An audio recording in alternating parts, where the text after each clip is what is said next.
Welcome to banking कुम YouTube channel. दोस्तों, आज हम डिस्कस करेंगे जो CIB का सेकंड पेपर है BFM, उसमें जो थर्ड मॉड्यूल है ट्रेजरी मैनेजमेंट का, उसमें जो पहला चैप्टर है इंट्रोडक्शन टू ट्रेजरी मैनेजमेंट, उसके MCQ करेंगे। देखिए, मैंने दोस्तों ये जो चैप्टर के MCQs है पार्ट्स में बनाए हैं। तो आज हम पहला पार्ट देखते हैं। तो देखते हैं पहला क्वेश्चन जो है, which of the following are the functions of treasury. Treasury के क्या क्या फंक्शंस है? तो फर्स्ट ऑप्शन है maintaining adequate cash balance, second option है deploying surplus fund, third option है मीटिंग फंड रिक्वायरमेंट, और फोर्थ है all of this.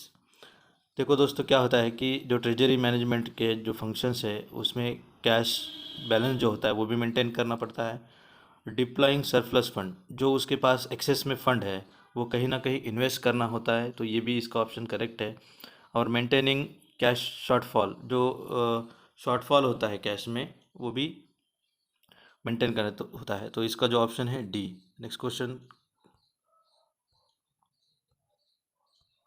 The significance of treasury management in case of bank.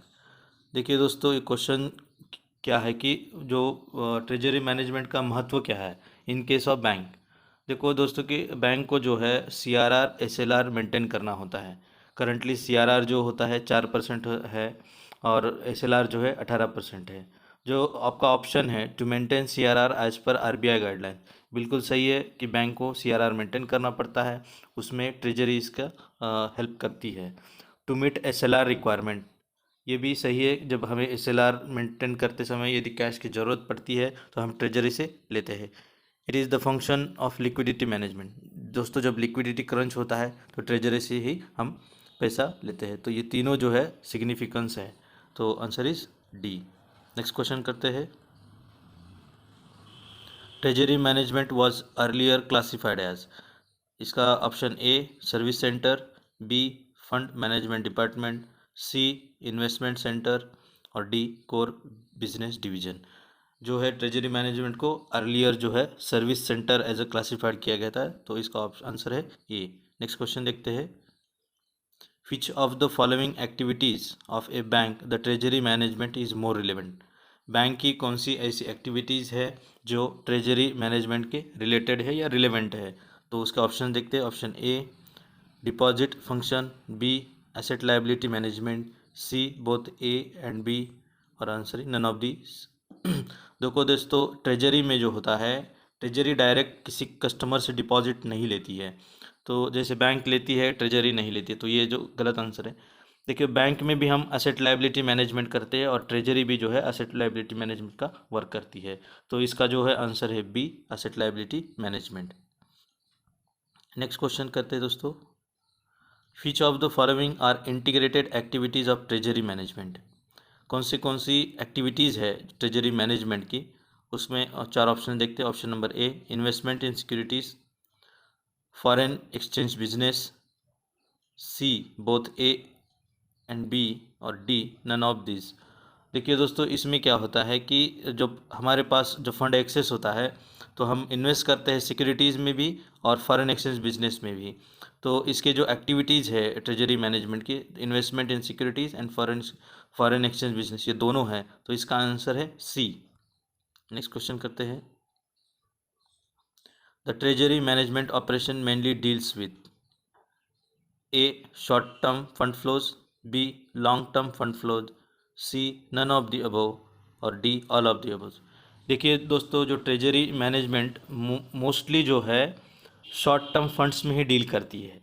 कुछ एक्सेप्शनल केसेस है उसमें जो है लॉन्ग टर्म फंड में ही डील करती है। तो आपका जो आंसर है मोस्टली किस में डील करती है? शॉर्ट टर्म फंड में, तो 6 का आंसर है ये। नेक्स्ट क्वेश्चन करते हैं, For which of the following activities the treasury management also deal with long term fund flows। देखिए दोस्तों, इसके चार ऑप्शन है। For the purpose of SLR requirement, long term investment in treasury, और ऑल ऑफ द अबव।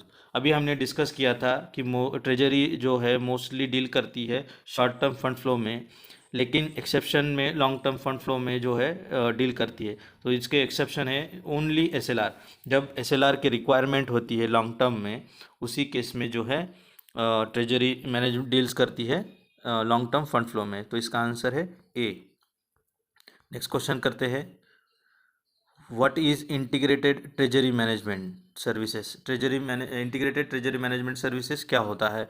उसमें चार option देखते हैं, money market operation, securities market operation, foreign exchange operation और D integration all of this. देखिए दोस्तों, जैसे कि क्वेश्चन में ही लिखा है कि इंटीग्रेटेड ट्रेजरी मैनेजमेंट, तो किस किस दो तीन चीज़ों का जो है इंटीग्रेशन हो रहा है। तो इसमें जो है दोस्तों आपके money market operation, security market operation and foreign exchange operation, तीनों का जब इंटीग्रेशन करते हैं तभी जाके वो बन जाता है इंटीग्रेटेड ट्रेजरी मैनेजमेंट। सो इसका आंसर है D, integration of all of these. Next question करते हैं, which of the following has given new dimension to treasury management operation. कौन से ऐसी चीज़ें हैं जिसको नए डायमेंशन प्राप्त हुई ट्रेजरी मैनेजमेंट ऑपरेशंस को? उसका option number A financial sector reforms, deregulation of interest rate, C convertibility of rupees और डी है all of the above.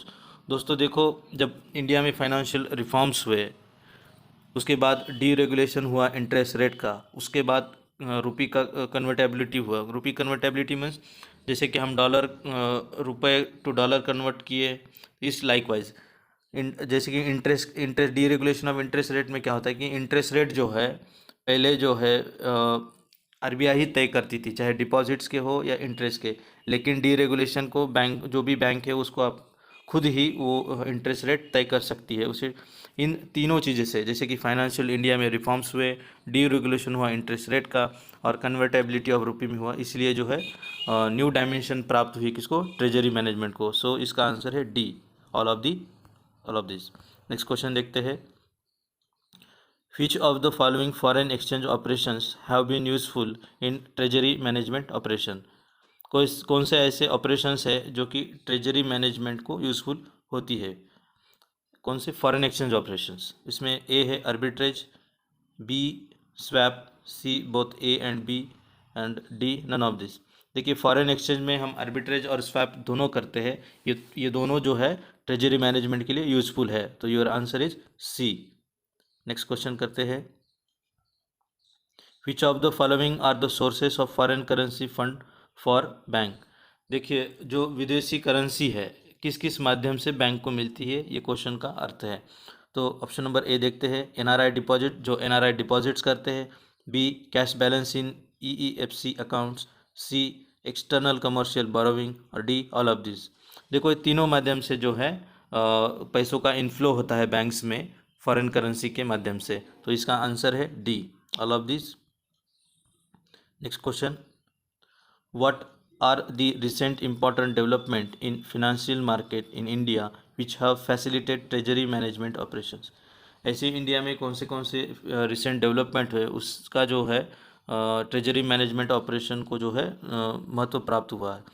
Instant payment and settlement system, B easy transfer of fund from security market to money market, C transfer of fund from one currency to another currency, all of this. देखो दोस्तों, ये जो सारे तीनों चीज़ें हैं A B और सी, ये तीनों जो है इंडिया में बहुत ही अच्छी तरीके से ग्रो हुआ है। जैसे कि एक करेंसी का दूसरे करेंसी में कन्वर्जन होना, फंड ट्रांसफ़र होना, इंस्टेंट पेमेंट और सेटलमेंट होना, इससे जो है ट्रेजरी मैनेजमेंट और बढ़िया तरीके से फैसिलिटेट कर रही है। तो इसका आंसर है डी। नेक्स्ट क्वेश्चन करते हैं, integrated treasury management can operate. कहाँ इंटीग्रेटेड ट्रेजरी मैनेजमेंट ऑपरेट करती है उसके बारे में ये क्वेश्चन है। ऑप्शन नंबर है across the sector, B across the currency, D A and B, sorry C A and B, D none of this. इसमें दोस्तों ये सारे सेक्टर में ऑपरेट करती है और सारे करेंसीज में ऑपरेट करती है। सो इसका आंसर है A and B both. Next question करते हैं, integrated treasury management helps in integrated risk management through. देखिए, जो इंटीग्रेटेड ट्रेजरी मैनेजमेंट जो है रिस्क मैनेजमेंट कैसे किसका यूज़ करके करती है, ये इस क्वेश्चन का मतलब है। उसके ऑप्शन है use of derivatives, money market instrument, C capital market instrument, D all of this. दोस्तों जो रिस्क मैनेजमेंट होता है डेरिवेटिव्स का यूज़ करके हम रिस्क मैनेजमेंट करते हैं, तो इसका आंसर है ए। नेक्स्ट क्वेश्चन करते हैं, the functions of derivatives. Derivatives के क्या क्या फंक्शंस हैं? A, it is useful in providing flexibility to market products. B, it is an important tool for hedging market risk. C both A and B, and D none of this. देखो दोस्तों, ये जो market derivatives जो होते हैं market में flexibility लाने का काम करते, तो so option number A is correct. देखिए अभी हमने जिक्र किया था कि जो रिस्क है उसको भी मिटिगेशन, हेजिंग मतलब क्या है, कम करना। मार्केट रिस्क को भी डेरिवेटिव्स क्या करते हैं, कम करते हैं। तो ऑप्शन नंबर ए और दोनों सही है, तो इस क्वेश्चन का आंसर है सी, बोथ ए एंड बी। देखो दोस्तों, यदि ये मेरा वीडियो आपको अच्छा लगा प्लीज़ लाइक करिए, शेयर करिए, कमेंट करिए, सब्सक्राइब करिए ताकि मेरे और भी वीडियो आप तक पहुँचे। Thanks for watching.